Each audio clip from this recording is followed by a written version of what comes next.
Welcome to the Tech Egg. Don't get scrambled. Enjoy the video.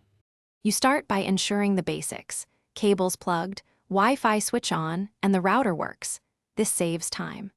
Once ready, open Device Manager directly from Start and enable Show Hidden Devices so you can see ghosted adapters.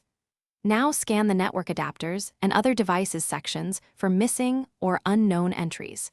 You need to know whether Windows detects a controller at all before reinstalling drivers. This step tells you if it's a software issue or a missing hardware device. Next, remove stale drivers. Right-click the problematic adapter and choose Uninstall.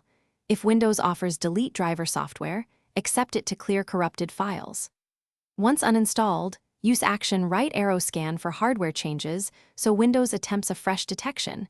Make sure to reboot after this scan. If the adapter remains absent, go to Settings Right Arrow Network and Internet Right Arrow Advanced Network Settings Right Arrow Network Reset. Perform the reset and reboot again. These steps finish by installing the correct driver from the adapter or PC maker. Use another device to download the exact Windows 11 driver and run the installer as administrator. Once done, run Windows Update and check optional updates for driver packages, then test both Ethernet and Wi-Fi connections.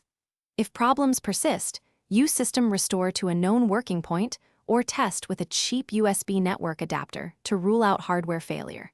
If you hit a snag, remember, swapping to an external NIC quickly isolates software versus hardware causes.